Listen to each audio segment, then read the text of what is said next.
I'm David Frankel. I'd like to start this talk with these two objects.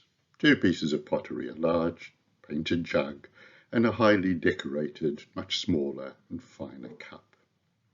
These two will be the starting point for today's story.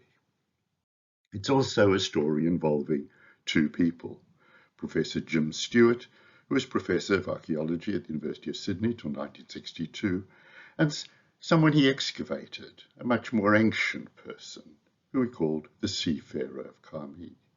As often, there's a close entanglement between the archaeologist and what they excavate. One, in a sense, creates and constructs a picture of the other, but in doing so, often many aspects of their lives become changed by that experience. This story takes us to the island of Cyprus, set in the northeastern corner of the Mediterranean. Not, as many people often think, Crete, although Crete also forms a part of this story. In 1961, Jim Stewart excavated two Bronze Age cemeteries on the north coast of Cyprus, near the village of Karmi. In the picture, the lower left, we are looking from near one of the cemeteries up into the steep escarpment of the Kyrenia or Pentadactylos range that cuts off the narrow north coastal strip from most of Cyprus. And in the other picture, we're looking out toward the sea, a few kilometers down the steep hills. In 1961, two cemeteries were excavated. We see here pictures of people at work excavating some of the Bronze Age tombs, the focus of this expedition, with the sea in the distant background. In the lower left, Eve Stewart, Jim Stewart's wife, who did most of the planning of the tombs, of their structure, and the location of the pots within them, is busy at work. In the top left, we see one of her original drawings. Tombs in the cemetery, similar to those in other parts of Cyprus, were cut into the soft limestone rock. In these cases, there was generally a sloping entranceway, or dromos, leading down underground, with then a small hole cut through at one end and a chamber hollowed out under the ground beyond. You can see in the example here. The plan shows one larger chamber leading straight off the dromos, and also there was a secondary chamber cut into one of the sides.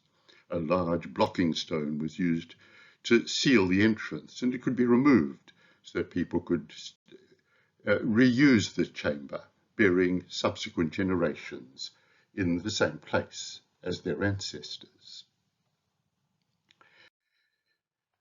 Some of the tombs were reused on many occasions, although sometimes earlier pottery was removed, often large quantities accumulated, and we see here some of the pottery from one of the tombs in the cemetery at Karmi, a whole array of different items, mostly bowls, but many other things, jugs and amphora, some decorated, some not, some more complex items, and some figurines, and some metalwork.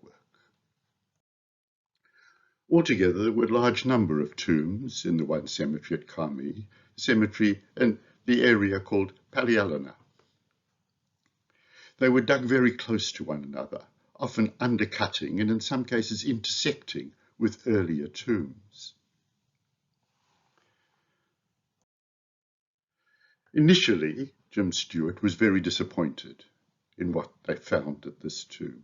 He was in fact not very well during the course of the excavation. We see him here getting to the site on his donkey, and as he wrote to a friend, Palialana has turned out to be rather a disappointment, since the majority of tombs are looted, and in all cases, except one, the roofs have collapsed.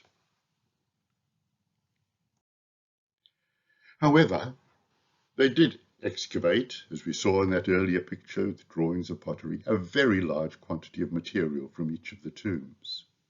Somewhat surprisingly, This was in 1961, shortly after Cyprus became independent. Most of the material was permitted to be exported rather than retained by the Department of Antiquities. And as Stewart wrote, as he was on his way home by boat, the Himalaya, he explains how the division of finds was quite remarkable, and I doubt if they kept more than 5% of the total. We got wonderful things, such as a great pyxis, the big jug with idols, and the knife with a decorated bone handle. There's also a swag of large jugs. It was a hell of a fiddle to get out 72 cases of pots on the same boat to Port Said and then onto the Himalaya, which he sailed on to Sydney. But on the way, he also wrote in another letter, unlike his earlier disappointment, he now could say, this must certainly be ranked as one of the most successful expeditions in the Eastern Mediterranean in the last 30 years, and I am well content. Well, we can feel comfortable about his being content, for less than a year after returning back to Australia, Jim Stewart died and was buried in the vegetable garden at his ancestral property near Bathurst.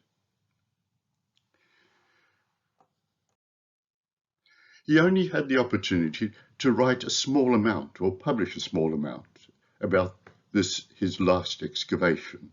It was published after he died in the Swedish journal Opuscula Atheniensia, an article called The Tomb of the Seafarer at Karmi. This relates to Palielina Tomb 11. We see it here highlighted in the plan of the site and then in detail the tomb itself. It was entered in this case from what would be the bottom of this drawing, the main chamber, tomb 11A, directly toward the entrance, and then to the left there was a chamber, chamber C, which was not excavated. To the right, quite unusually cut downwards and somewhat below the level of the dromos, or entrance chamber, was chamber 11B. This is specifically the tomb of the seafarer. And here we see a photograph looking into that small chamber, tomb 11B, and on the right I've reoriented the drawing, the plan of the tomb contents. We can see in both large jug on the left, and then other vessels and other items across the small space, and below an illustration of the few items that were buried in this chamber. It was a little unusual also in being just a single burial, a small chamber just large enough for one body and a few grave goods. This, Stewart wrote, again in a letter to a friend, this Stewart thought was the most important discovery since the 1890s, since it is so definite and the repercussions so widespread. Why did he think so? Well, first of all, there were two vessels, including the large jug, of a type of pottery in Cyprus called white-painted two-ware. It was the defining feature of the Middle Bronze Age and the beginning of the Middle Bronze Age. So it was always regarded. It's a type of pottery that I have a particular interest in because it was the subject of my PhD thesis many years ago. The other item was very unusual in Cyprus, something very unexpected. It's a small, delicate cup, a type of pottery known as Kamari's ware. It comes from Crete. It's not normally to be found in Cyprus, and at that stage there was very little evidence of contact of Cyprus to the rest of the Mediterranean world. So this small group, a single burial, created clear relationships, chronological relationships, because it meant that Middle Bronze Age Cyprus could be seen as the same time period as Protopalatial, as we now might say, or Middle Minoan to Crete. It also indicated that Cyprus was not isolated, but part of a broader Eastern Mediterranean world. So we have this very finely decorated Kamari's ware cup, quite unusual, nothing like anything else most Cypriots of the time would have seen. It came from Crete to Cyprus. So why did it get there and how? And this is what excited James Stewart. In his publication, in Opuscula Atheniensia, he wrote that in view of the Kamari's cup, and there was a blue faience bead, I have called this grave the tomb of the seafarer, because I believe that the man probably walked down to the sea at Lapithos, took service with one of the vessels trading between Syrian ports and the Aegean, and that the two objects are mementos of his travels. This, as Stewart recognized, is pure fantasy, but it gave him a particular insight into the nature of relationships and an individual, linking himself and the ancient seafarer in the past. So let's explore this a little further. Since Stewart wrote so many years ago, much has been done in the archaeology of Crete and in Cyprus, of course. We now have a much better idea of the number and the extent and the range of material imported into Cyprus in the Middle Bronze Age. Here we have a selection of items, a recent study put together by my colleague Jenny Webb. And these show that Cyprus was part of a whole Eastern Mediterranean interaction system. It wasn't so unusual a circumstance as Stewart had originally seen many years ago, but lots of items, metal items, pottery, beads and the like, were moving to and from the island. But let's look at the seafarer himself, the other part of that story. Here we see his skeleton as drawn. Studies of his bones by a colleague, Dr. Kirsi Lawrence in Cyprus, revealed interesting aspects. We can see aspects of his teeth with severe dental wear. We can have other aspects of his backbone, his vertebra, with all sorts of problems. He wasn't, in fact, a healthy man. We can summarize the information that Kirsi put. So our seafarer, let's still call him that, was a man about 160 centimeters tall. He had extensive dental wear because of his age and the high level of grit in his diet. He'd suffered from reduced mobility all through his life due to the severe congenital conditions that we've seen, which affected his spine and lower back. But despite this disability, he still lived far longer than average, and perhaps to about 60 years of age. So there was something special about him. His burial was also a bit unusual. It was in a small single-use burial chamber, rather than a reuse of one of the larger, perhaps family chambers that was the norm at the site. And perhaps this was one of the last little chambers made at the cemetery. So there's something unusual about him and about his burial. It's clear, of course, that he could not have been active and mobile enough to walk down to the sea and take passage on a boat, as Stewart had thought. His fantasy, perhaps, has just remained that. Instead, we have to try and explain why we have him in this chamber and with those particular set of items.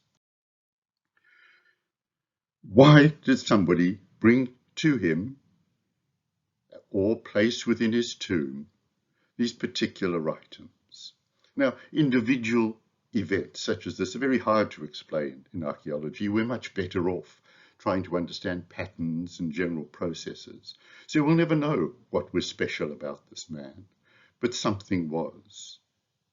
Something where he could overcome a disability, live for a long time, and then be accorded some special treatment when he died. You'll recall that much of the pottery from Stewart's excavations were exported to Australia. The material from the tomb of the seafarer, from tomb 11, was kept in Cyprus, but most of the rest was exported. Later, much of it was redistributed. Most stayed in Sydney, but some went to museums in America, some to Sweden, some to New Zealand. This was a common practice in the past, where museums would donate money to excavations in the hope of receiving a share of the fines for their collections, something that generally doesn't happen these days, as countries are much more concerned with preserving and maintaining their own heritage.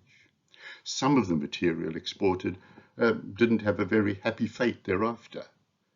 In New Zealand, earthquakes in Christchurch affected the one set of material there, and the tomb group sent to Sweden was lost, probably stolen sometime over the last 40 years.